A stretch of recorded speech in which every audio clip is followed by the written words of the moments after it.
Hello, I'm Chris at Bristol Braille, and today we're talking about the new exciting Maps app, which is coming to the Canute Console. If you don't know what the Canute Console is, please head over to our website, www.bristolbraille.org.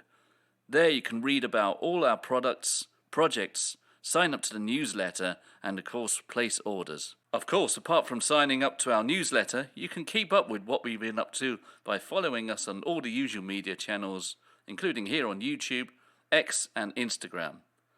I caught up with some of the rest of the team to find out more about the Maps app, what it is, who it's for, and how it was developed.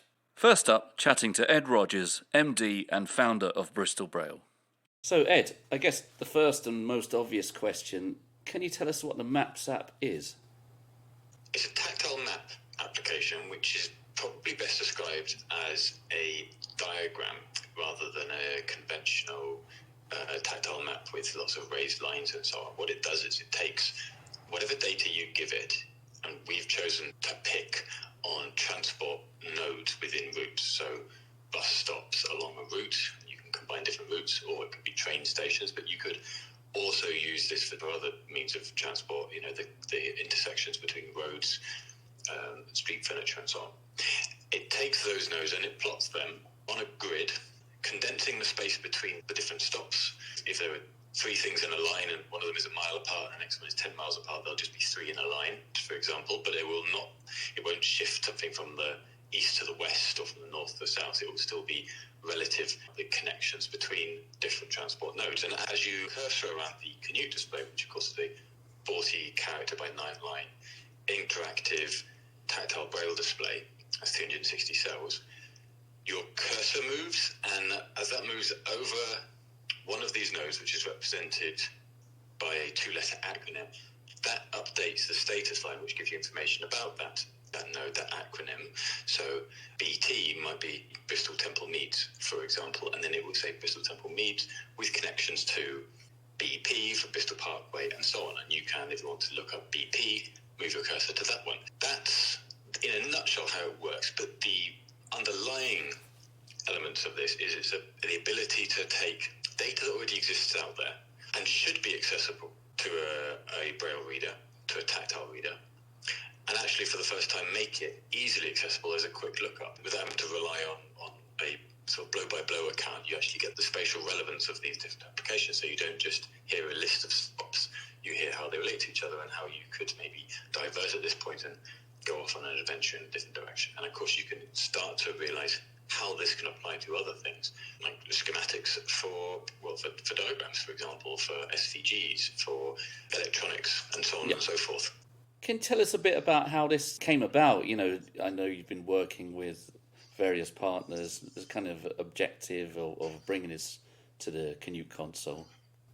The most important moment was us realising that there was a fund being made available by NCAT, the National Centre for Accessible Transport, which was focused on making the transport network more accessible in general. And we wanted then to submit an application which said that there are tools that means that, of course, a blind person can use the transport network and get lots of information about it. But often these tools don't give you a sort of a sense of spatial awareness, and they don't bring together other tactile information that may be available in stations. So that was the big moment. It has a long history, though, behind that. We've spent many years developing experimental map technology, and it was all those tests that we did, including with people like Childvision in Dublin, one of the sponsors of our earlier maps, which enabled us to do the early experimentation. We still do on a Canute Console have a map which gives you a 5 meters is one cell map of the street, and that is geographically accurate, not a condensed one. And you can move around and you can see where the road stops and some woodland starts and how that relates to a chapel, then a shop, and then a house, and you can move around these things. And that gave us a lot of understanding about what's useful and what's not. But the important point from the previous question is really the condensing element. And what we learned from our previous experiments is we want to make something which condenses data so that as a tactile reader, you are seeing the key information in a comparably useful and a comparably speedy way to a sighted reader. And it's that condensing, which is what we brought into the NCAT project. Have there been any particular challenges in developing this Maps app? There's been a lot of challenges in how to actually represent that data. And certainly we've gone through a lot of different iterations, and we're very pleased with what we've come up with. But the meat of the job has been how we've had to engage with people and to work out what is useful and what is already out there. Because we very much don't want to replicate what's there, and we're not trying to compete with Google Maps or with an accessible map that's already in a station, or with waypoints and other similar technology. So it's been a project that's required a very great deal of speaking to people about what's already there, speaking to people about what's not there and what we can add to it, and tying all that back in repeatedly as we go through into the prototypes that we built. Of course, what we haven't talked about so far is this is a two-part outcome from this. There's lots of outcomes, and one of the most important ones is that it is, in fact, the research that we did and the engagement that we had with those people who we were expecting to be using this. But in the tangible outputs, there is the app itself on the Canute console, and then there is a very important output, which is literally an output from that application, which is embossable paper maps, which take still images, essentially tactile images of different snapshots of the map networks. Of course, if you are mapping from Plymouth to Glasgow, that's a lot of different pages that you go through. Yeah. And it takes still images of that, and it pairs that with a key. And that is a lot of challenges about making the same style of map work in a static paper map and an interactive 360 cell display.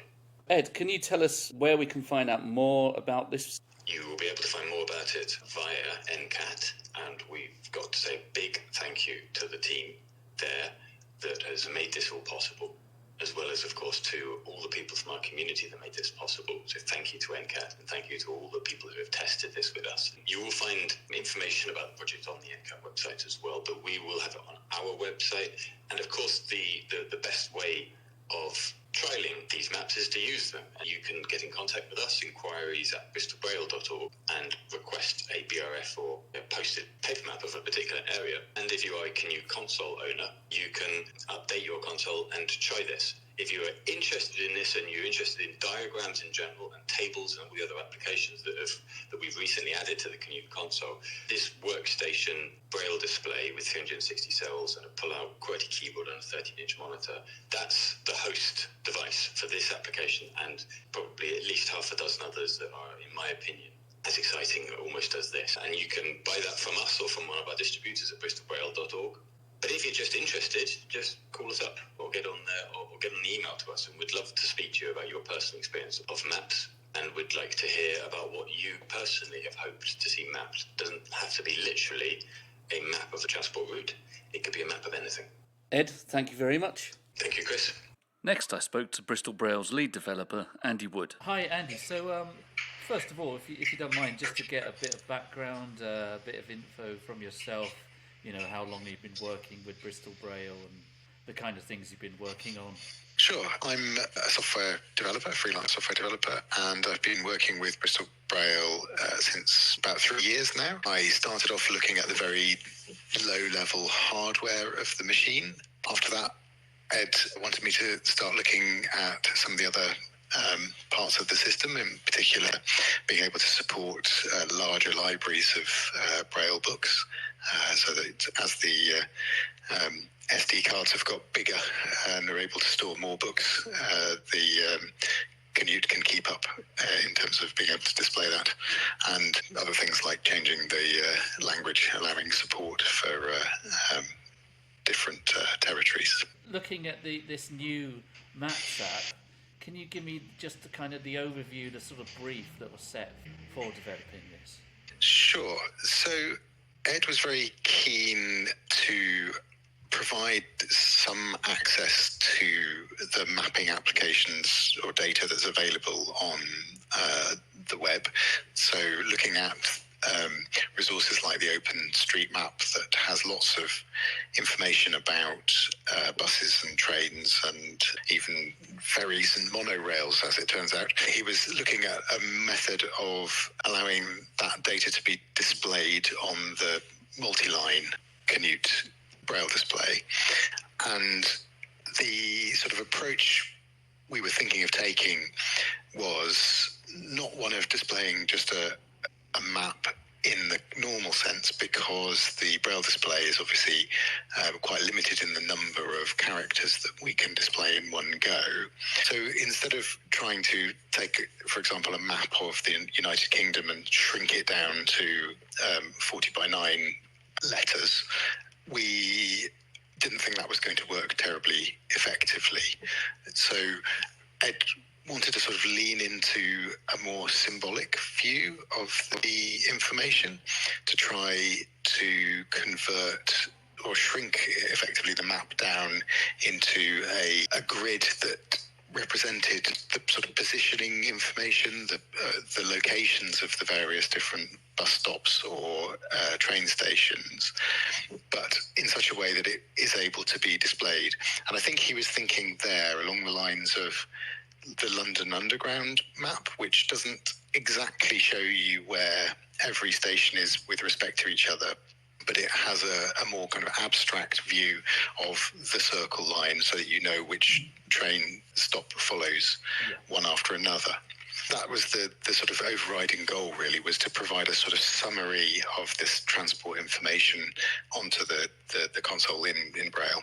You kind of answered my next question, which was going to be about design choices. I think that's been a learning curve for me. I think naively was interested in whether you could use the dots of the Braille characters to render a bit more of like an image of the map to the Braille console. But my understanding is that isn't terribly helpful, and actually in many ways you're losing information if you do something along those lines, whereas with the sort of more symbolic approach, it means that you're able to provide a kind of a useful map that maintains the information about what is near to what or which direction things are in a much more useful fashion. And the challenge then is how do you convert the information that you can get from OpenStreetMaps into that sort of form. Yeah, so just to sort of reiterate that, we're kind of looking at this map is presenting kind of the logical relationship between the travel hubs, bus stops, stations, the elements that people are interested in. It's not trying to show the trees at a particular bus stop or these fine details. Yes, absolutely. It's very much the case of trying to maintain sort of like the relationship between where the bus stops or train stations are in the physical world and shrink them down so that they can fit on the Canute display. The guiding goal that I guess has driven us is to try and maintain things like directional information. So if a station is to the north of another station in the real world, then we should try and keep that. If it's off to the east, then it should remain on the right hand side of the display, and if it's off to the west, it should remain on the left hand side of the display.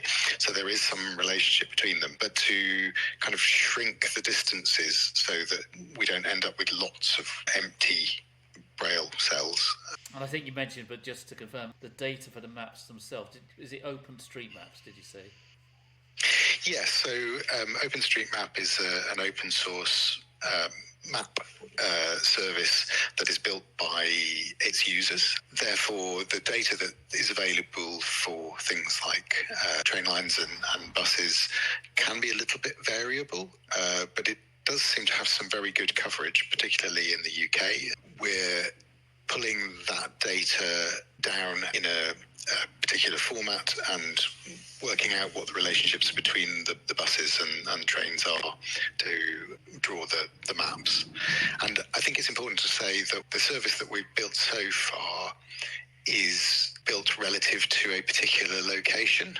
So what we've tried to do is rather than provide like a global map of all the train stations in the UK, we've taken the approach of assuming that you will know where you want to either start or end, and you choose that location as your beginning point, and then it will show you the trains or buses that you can take from that location that OpenStreetMap knows about. I think one of the things that was interesting about what we had to do with the design was when we were building the software that looked at the sort of maintaining the position of the stations with each other, we realized fairly quickly that you ended up with a very large map if you included lots of stations. Basically, because if you imagine you're taking all of the stations in the country and you're trying to make sure that they're all kept in the right compass direction away from each other, it can create quite a sparse display of these maps. But what we realized is that it doesn't always have to be a static map that doesn't change, because we've got a computer in front of us, which means that we can draw new maps that are based on around a particular stop on that railway track or bus line. And in doing that, we've kind of created I describe it a little bit like a fisheye display, but what it's doing is it will show you the stations or the bus stops that are kind of near to where you start, and as many of the others as it can kind of fit on the screen. Yeah. But you can then go and pick one of those other ones and display it from that point of view. And that means you can start to sort of travel around the country or your town and see how the display sort of changes as it goes, bringing new stops into the view, which can slightly change the positioning of the previous one. So as you navigate around the map, it will sort of change ever so slightly, but it always keeps the station or the stop in the middle of the screen as your sort of anchor point. Where can people who are console owners get the Maps app itself? So it's available on the launch menu. There is a new entry for maps. When you're in console mode, you just page down through the various demos until you can see transport maps, and you can select that to start playing.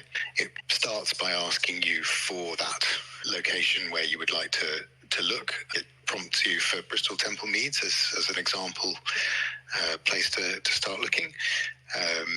But you can choose any place in the world and it will offer you an address search. Once you've picked one of those, you can then choose a type of transport, so you can pick buses or trains or, as I say, ferries or monorails, trams even, and it will look for OpenStreetMap data near that place.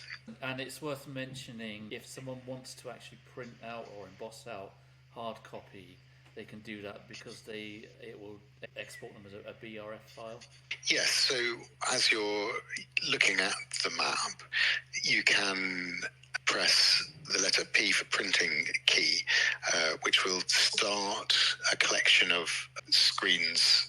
So you can select various different views of the maps as you go along, and if you press the K key to add a key as well, it'll give you a list of what all the letter codes mean for each of the different bus stops or train stations. And when you finish with the application, it will leave you with a BRF file that you can, as you say, pick up and emboss. Well, I think this is going to be a great addition to the Canute console, and I'm sure people are going to be excited to literally get their hands on it. So, yeah, thanks for talking to us, Andy. And lastly, I spoke to Steph Sargent, who's been doing some research and taking feedback from users to help with this project. Hi, Steph. Can you tell me a little bit about your background, how long you've been with Bristol Braille, and the kind of work you've been doing? Hi, Chris. My background is a degree in psychology and then years of being an analyst programmer for various companies, and training as a rehab worker for newly blinded adults and working with Action for Blind People for a while. And I've been running my own well, self-employed and running my own company since 2009. My role with Bristol Braille is working with customers, and as well as providing the technical support for them, for those who've got Canutes. Our ethos with Bristol Braille has always been to allow blind people and able blind people to control the design of the product and discover what they need and what we need and make it possible, programming engineering wise, to bring it into being. I test all the amazing work that Andy Wood does and take it around the country. So I understand with the Maps app, you've been doing a lot of research involving partner organisations and users. Can you tell us a bit about the kind of work you've been doing there? You know, who you've been working with and what you might have discovered. Yeah, well, I discovered that Network Rail are doing loads of things which I didn't know about. They've got waypoints and welcome points at stations. I knew about all the passenger assistance, and apparently they're going to be creating an app which helps you plan journeys to include only stations that are staffed, which I thought was a really good idea. There's a tactile map at Burnley station, which I'm going to be sent a photo of, and tactile maps in various other stations as well, which I didn't know existed, nor did the rest of the group of blind people in the seminar. So if we can find a way of putting QR codes on our maps to link to all these extra facilities, I think that would be great. I don't know about you, but certainly in the past I've been presented tactile maps of locations where someone has tried to represent everything in tactile detail, which can be very tricky. But the Maps app here isn't doing that, is it? It's more of a schematic, as I understand. Yeah, that's right. We're finding the quantity of data needs to be managed. If you can imagine, with your eyes, you can skim, you can take in a whole page of picture, but with your hands, you need to explore it much more, and it takes time to build up the image in your head. And also with the key that we've been providing, it takes longer to look up what an acronym means than it would do if you could see it on paper, because Braille's so bulky. So I found a solution to that. If you have an online version of the key, you can do a find command far quicker. With this schematic map, we're finding ways of representing two-dimensional data in a form that's easy to access. So part of your research, I gather you've been working with end users, whether they be Canute Console owners or general Braille readers. Has there been anything that's been surprising or consistently, in terms of feedback, things people saying they need or wish existed in a Braille travel map? Yes, the original version had all the stations that could be reached from Brighton. The feedback we've had so far is that it would be simpler to do one route at a time rather than all of them in one go. I think once you've got used to finding your way around with a single route, it will then be easier to gain information by exploring the maps with all the different stations on. Steph, thanks very much. Thanks to Ed, Andy and Steph. To find out more about Bristol Braille's products, projects, how you can get involved, and to sign up to our newsletter, go to www.bristolbraille.org.